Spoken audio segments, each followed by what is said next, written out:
Hello everybody and welcome back to the commentated walkthrough tutorial thingamajig. This is the tutorial for Hearts of Iron 4. This is part 3 and I'm just commentating through it. I'm just kind of giving my additional insight and context to what the tutorial is saying. I'm noticing there's definitely some areas in the tutorial that's kind of like, huh?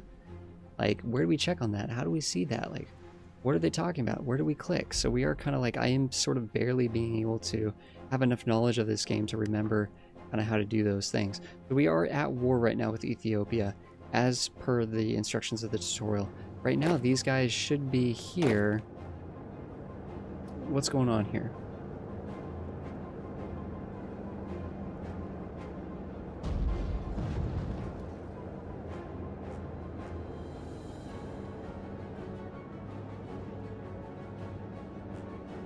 They're just rebuilding their strength, and then if they wait, they should be attacking soon. We could probably attack with them right now. What's going on? How much are they getting per day?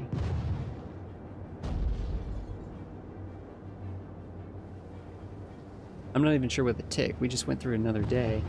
I'm not even sure. Why are they not getting more strength? Why are you now? They're at 96. Yo, guys, let's go. See, this is what I'm talking about. This is the AI here. Like, we could be coming up here and helping them do that. Let's go. Let's go into here because there's no one there. Let's move into here because they don't have much strength. We can look at this and see that there's very little strength there. Well, let's go, let's go, let's go. These troops here are just literally bashing themselves against a brick wall. Literally, we could have had one of these troops coming over to here. Easily, we could have had this one a while ago and more effortlessly.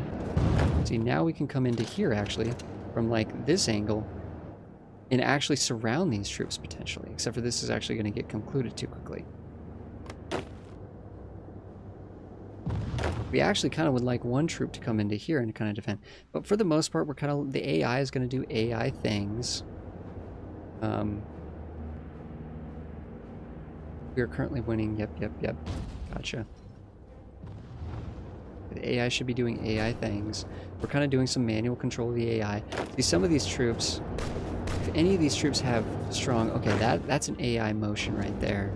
The AI are just sending dudes into here at this angle. That's good, which will get this to go quicker, because we're losing a good amount of our organization, right? There's strength and there's organization. Organization is what's going to allow us to actually... Let's pause the game really quick here. Remilitarization of the Rhineland. Okay, so Germany is putting a bunch of troops over here and basically militarizing an area that was essentially in the pact after World War I. They are not allowed to actually militarize this area here. There's only so many units that they're allowed to put on this border between France. And they have basically broken that. That's the first step, right? That is Germany's first step towards World War II. And all the little events, the onslaught of Austria, and all the little events that lead up to the declaration of war against Poland. And of course, before that, the guarantee of Poland from the United Kingdom, and so on and so forth. So, we have finished Ethiopian war logistics. Let's start working on the industrial effort as per the tutorial's suggestion.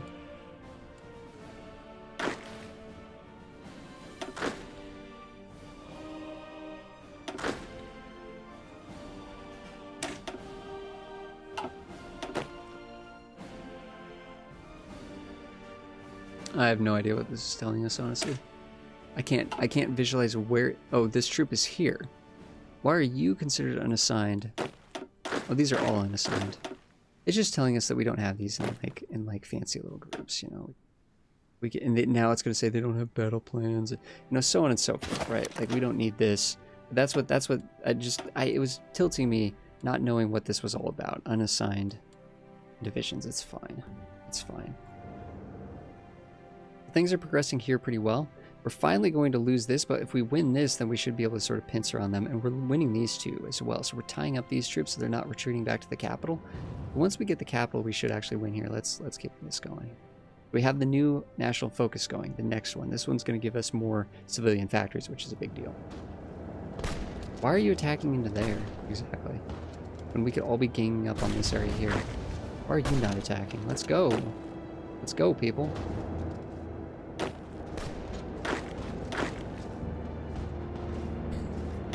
The AI.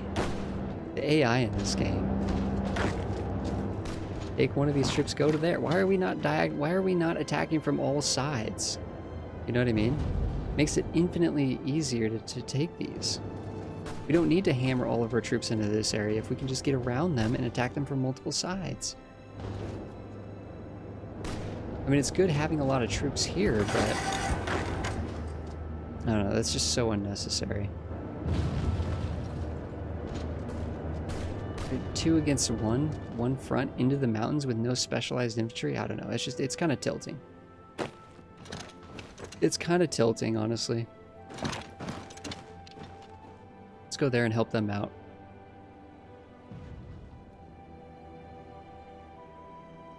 This is not good because if they walk over to here, we'll get surrounded. If they attack into there, we're going to lose. But now we're coming in here. We might actually be able to help here. I mean, the truth is we might lose stuff over here. Okay, you won the battle, but for some reason... Okay, now we're going to win this one, and hopefully we can sort of cave in, actually cut these guys off, which would be the most ideal situation.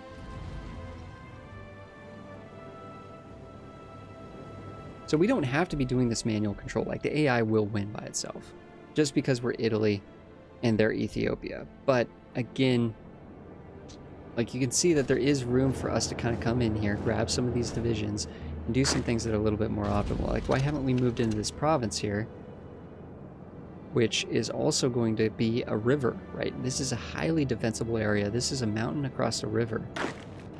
Let's get there. Let's go. Okay, so we have finished a research. So we have a research slot available now because we just finished one of our research projects. We're still in 1936 though. All of the same things are going to apply. Max planning plus 10% max planning. Okay. That could be good going for that naval doctrine. We're already working on that. We're working on the tanks. We've looked at infantry. We're pretty well up to date on infantry. We could actually work on getting better destroyers. Our fighters are not terrible. We could work on doing this. Air doctrines, naval doctrines. I'm not sure. Like the thing is about this game, guys, is when you guys actually go to play it, even as a new player, you will spend so much time just reading this little fighter detection, 15% chance. If our fighters can detect their fighters, then they're going to do more damage and they're going to engage them more and take them out, right? This is going to increase the effectiveness of our fighters. Fighter detection, wait a second, isn't that fire detection 15%? Fire detection 10%. Wait a second, I'm scratching my head here. These are the same thing, so this is 15%. So then we got to read down here and see, okay, well, where do we want to go down? Which tree do we want to go down, right? So we could spend a lot of time doing that. That's not the purpose of this video. And again, most of this stuff is thematic. The way you think about this stuff is thematic. You just experiment with it. You know, supply consumption minus 10%. So our troops will need less supplies. We can look, can we look and see what our supply count is at? Or is that so abstracted that it's not even like a thing? It's so abstracted it's not even a thing. In Hearts of Iron 3, supplies are incredibly important. I don't even know where we'd go to see if we had enough supplies down in Ethiopia or not. I don't know. There's probably a map mode or something. Let's just work on this. The game's already gotten this done for us, so it's kind of trench warfare is already done. So it's kind of telling us, hey, we got to go this way.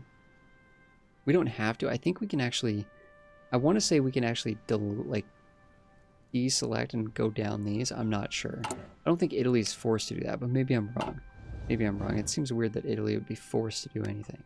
Let's continue on with the war effort here. We've got 8 divisions over here. I almost said 8,000 troops because of EU4 influence.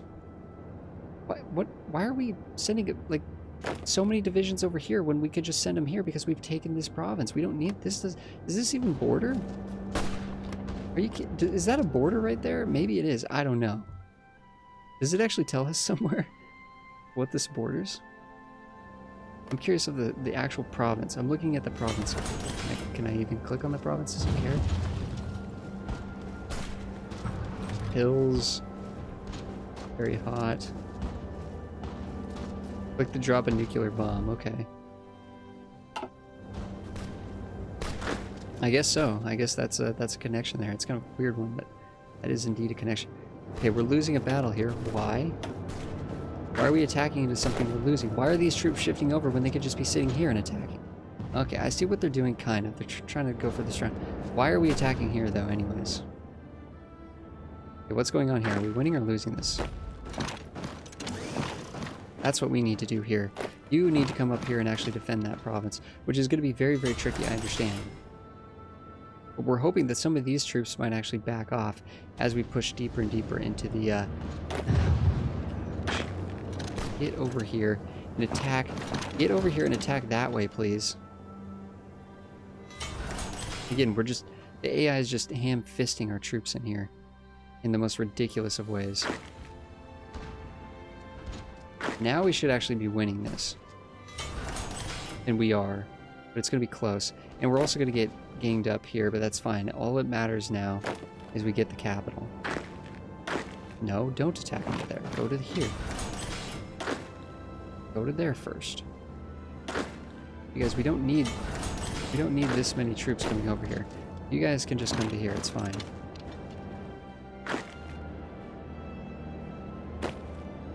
No. Patience, everybody. Patience. See, oh my gosh. We tell the AI not to do something and they just immediately do it again. That's the struggle, guys. That's the struggle. But really, like, how easy would it be if we just got a full surround here? You know what I mean? Which is what I'm trying to set up. The AI is just doing their own thing. Okay, let's attack. Now we move in here, we attack. One of you guys, we'll have one of you guys back off eventually and attack. You guys are attacking, you guys are attacking, you're attacking. Now we're just waiting for these guys to get over to here, these guys to get to there. These guys have backed off. See, they were attacking us, but they backed off. We're winning this, but we're losing this one. That's okay. Things happen. Now they're attacking. Now we should be attacking from, like, all directions here. Now we're winning decisively, but the AI was trying to attack from up here. It made no sense. In fact, if these actually win here, we'll be attacking from 2 more perspectives, which would be crazy. They're actually... This battle isn't even going particularly well. We need to win this one, though. We need this to win so that these can collapse and actually fight into here. There we go. That's what we needed. Nope, nope. Stop, AI. Stop. You need to come here and help. You need to come here and help. Actually, you go to there. You focus on getting over to here. Because what this is going to do is it's going to make this our province so they can't retreat to there. And that should be like a quote-unquote stack wipe. But we'll see what happens when we actually do that. Okay, would you guys like to come and fight here?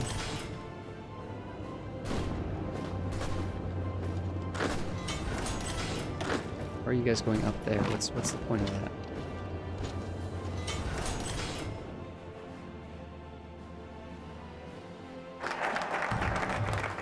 Okay, we got another one of these done, so continue on the industrial effort. Let's go. Another research is done. 2 research are done. Let's pause the game. I think we have it paused, yeah. So we're doing pretty good here. We're working on that. We could work on making better destroyers. That sounds good to me. I don't know why it takes you out of the screen when you select a research, because we have more research to work on. Now we can either do one or the other. I think this is saying they're mutually exclusive. Okay. Factory output plus 15%, dockyard output plus 10%, max factories in a state plus 20%. That's the max factories in a state is not really, that's a throwaway stat, but the other 2 are good. This is increasing output by 10% instead of 15%. However, this is giving production efficiency, retention, and efficiency base. Conversion speed. This seems to be better, but I'm not sure. I don't know. We'd have to do some like research online and stuff, probably, to know whether that was optimal or not. I mean, any Paradox game requires outside learning, you know. We could just play the game for fun like this. We could play Italy or Germany and just kind of have fun, do what we're doing. But if we wanted to actually know what was better there, we might have to dig deeper. We might have to go to the wiki and see what's going on there. Okay. So this guy did make a connection here. He's trying to save these troops, because if these troops get bopped, if they don't have anywhere to go, then they're going to be in trouble. We're about to take the capital. When we take the capital, Ethiopia should fall. Should fall. There we go. Fantastic. I am really sorry, guys. That is incredibly loud. Sound effects in this game are just like janky and loud. There we go. The capital has fallen. And Ethiopia is ours. Ethiopia has surrendered. You have won. You can now make demands during the peace conference. We recommend that you choose take all states. Each demand you make will increase world tension by a certain amount. The higher the world tension is, the closer you are to world war. So we're the only nation fighting Ethiopia, so we don't have to share any of this with anyone else. But if there were other nations here, we'd have to actually share with them. Read the hint on world tension. So world tension, so that's going to be building up to 100. Where does it actually say what world tension is? Is that this? In fact, if we just end the war, if we white peace, it'll actually lower world tension. But right now, world tension is at 2%.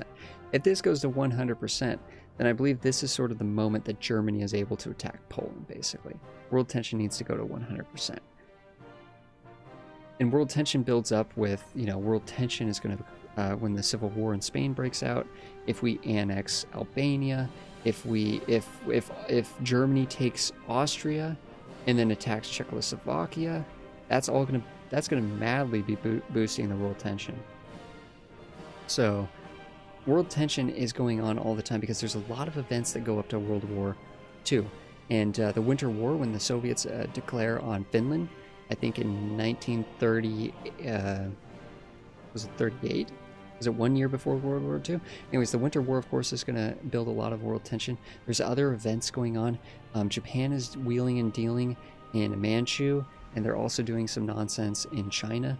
There's a bunch of stuff that's causing world tension. There's a bunch of things going on all over the world. There's like literally World War II was caused by just a crazy cocktail of different things, and of course the three major ideologies at the time doing a bunch of different nonsense. So here we go.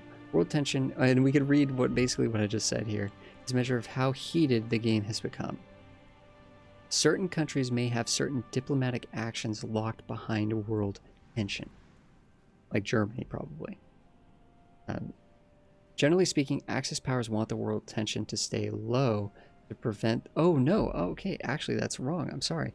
So the way that it's played out in the game mechanic is Germany, the Axis powers, I guess, are primarily going to be causing the world, well, not causing, in many ways, yes, they're going to be causing. A lot of the Germans' actions are going to raise world tension.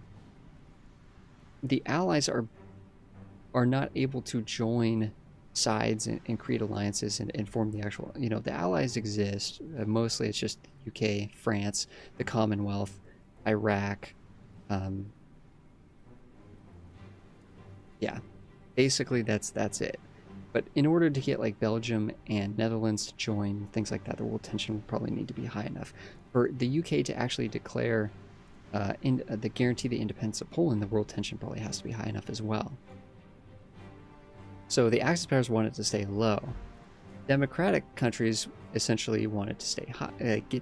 The higher it is, the more flexibility they have to intervene.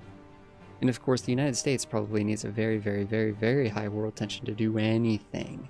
Because of course, the United States didn't really do anything. Like, this isn't supposed to be a history lesson, but the United States didn't really do anything for a very long time. Until Pearl Harbor is what set them off to pick a side. Which is kind of why there's conspiracy theories, which are completely ridiculous, that, you know, Eisenhower plotted Pearl Harbor so that they could, because Eisenhower wanted to help out the Allies, but the people, the people in the United States were very sort of neutral, had a sense of neutrality, to the entire thing. Anyways, going on. Yeah, so we want to keep the world tension lower. So higher is worse, but at the same time, we also, you know, we want to take things. We want to do some wars. We want to take some land. We want to spread our ideology and expand our nation as Italy. So, okay, so what do we do here? So we can either puppet them, which will increase world tension by 0.77%, which is nothing. And that's actually historically what happened. Or we can take all states. Which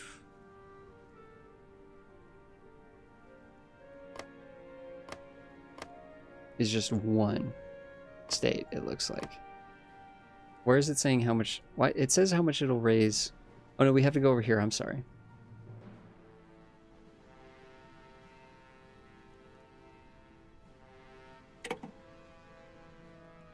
Okay, so because take all states is like a header action, we actually have to expand that out. And it just so happens that Ethiopia only has one state.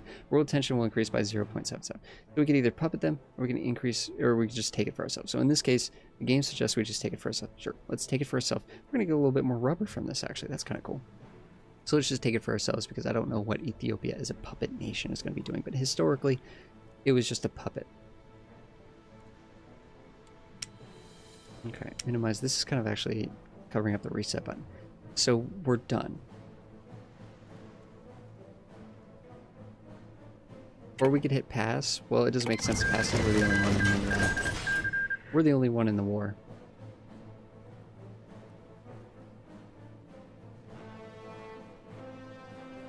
Whoops.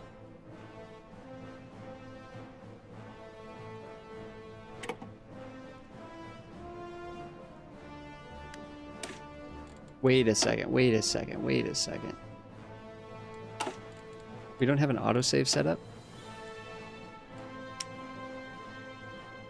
Autosave, whoops. Monthly. Oh my gosh, guys. What a funny conclusion to this tutorial. So somewhere along the line apparently we hit the wrong button, and the game let us actually white peace with Ethiopia. I guess we had it selected and then we deselected it or something? So that is hilarious. We have white peaced with Ethiopia, but the truth is we could probably continue playing as it is. Now the question is, because we haven't actually...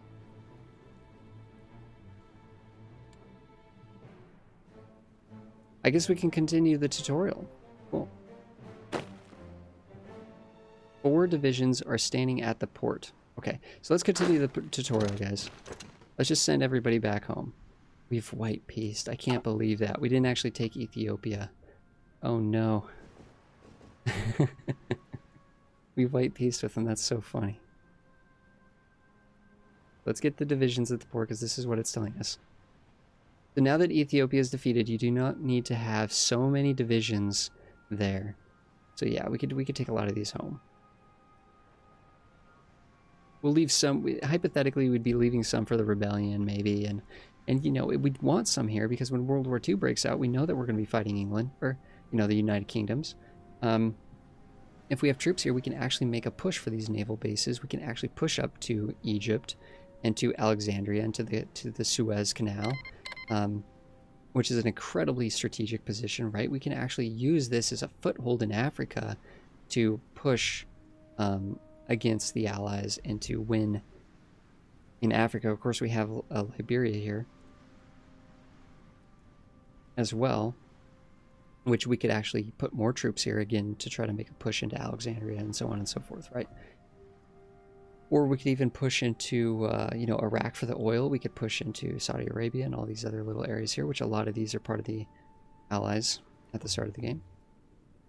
France up here. So we could, you know, we could try to prioritize African conquest during the war and set ourselves up for that by leaving more troops here and so on and so forth.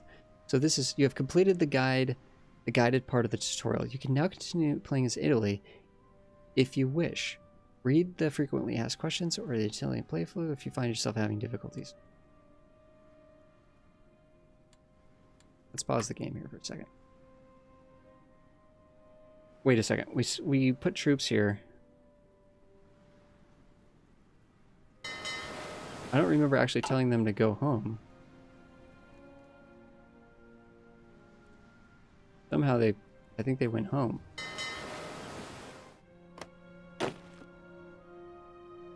Wait, what? When did we tell them to go here? I don't know. The game's a little screwed up because game's a little messed up because we white pieced. I don't know why the AI. Oh, I see what's going on. I see what's going on. The AI still has these battle plans. It still thinks this is a front line that needs to be defended. Okay, so the AI is actually reconfiguring our troops automatically to this border here with Ethiopia because we've declared this a front line. So the game's a little weird because we white pieced here, but it's basically saying that we can continue to play as Italy. So what we'd be doing as Italy is we'd be building up, we'd be producing units, which we're not doing. Our manpower is 700,000. We can raise 700,000 men. It hasn't even really taught us about how to actually produce, to actually like recruit. It hasn't even taught us about recruitment at all. But you can see that we're getting the hints, right? Getting these hints. But we could basically just say, hey, let's just train up in infantry. Let's just get these, and we could say we could have one going, one series.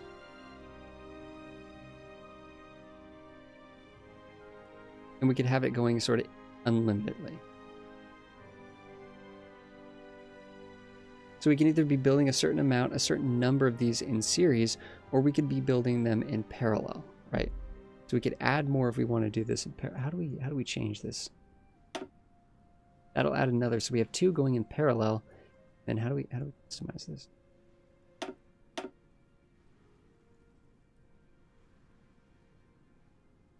But it's funny because we have not enough manpower or equipment to train one of the divisions. Oh, here's the funny thing here. Free manpower. Well, it says we have 700,000 free manpower, so what's it freaking out about?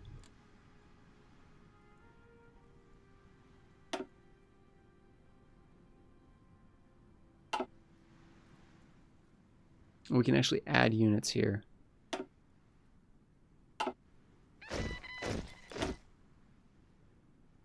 Huh. Let's read a little bit about this actually really quick and see. You queue divisions for training later and later on deployment. We recommend that you add a division, just basically a basic infantry division to the queue. It will first attempt to gather the equipment they require. Once they have the equipment, they will begin their training. Training progress can never exceed equipment progress. Click the train button to add the division for training. Yep, okay. We can actually edit these divisions too. Actually, let's go. Whoops, I got ahead of myself here. Once the divisions have been completed their training, they can be deployed to the location of your choice. You may only deploy divisions in your core territory, which of course would be like the mainland, Italy. We can go to page 2. Divisions can be produced serially or in parallel.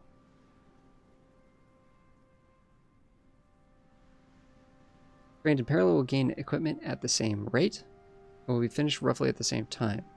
When division has all the equipment that they need and are fully trained, they will be deployed to the locations you have chosen. Click add unit to another division for parallel. Yeah, so we could just... Oh, okay. Okay.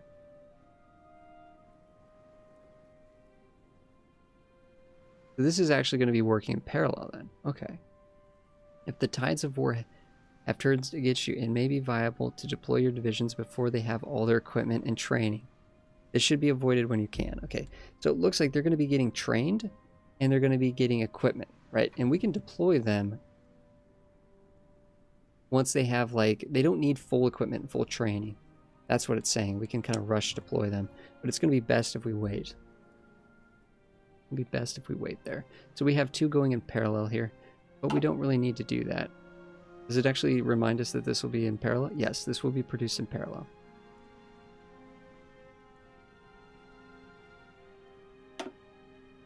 Okay, so it's infinite. So this will just infinitely be producing one of these in series. But we can say, if we change this, we could just say, no, just do one and done. We could say do 2 and done. We could add unit. We could say do 2 groups of 2 you know, 1 at a time each, or 2 at a time. Build up to 4, 2 at a time each. So we could customize all this here. Cool. There we go. That's the button I was looking for, I guess. Low equipment priority, medium equipment priority, and we can actually assign different divisions to have higher or lower equipment priority. Like if we wanted to do, we're at the not enough special forces cap. Okay, apparently there's cap on that, but we could actually prioritize, like, oh, you know, if we were building mountain divisions, we could prioritize them over the regular divisions here. And then we could actually edit the actual divisions themselves. We could go in and we can actually add stuff here, but I believe we do this using a resource, current experience. We gain experience in battle, right? We gained a bunch of experience fighting Ethiopia, so we can actually add different kinds. We can actually mix and match infantry with mobile battalions and also armored battalions as well. But we customize these divisions through a really cool system using the experience points that we gain via battle and different conditions and things like that. There's different ways that we can earn experience. In fact, army experience is gained when your units are engaged in combat or are in training exercises. So we can actually do training exercises to actually increase the experience and stuff, which is kind of cool. All right, guys, so I think that's pretty much going to conclude the 3-part sort of walk through the tutorial. We have completed the tutorial. We could play the game. Ha ha ha. So the game says. That's not quite true, right? We kind of need to know more about the game. We haven't looked at any of this stuff. I don't know for sure if I'm going to continue or not. Let's at least save the game, guys. And maybe we come back to this. The thing is, I don't know how to play the game.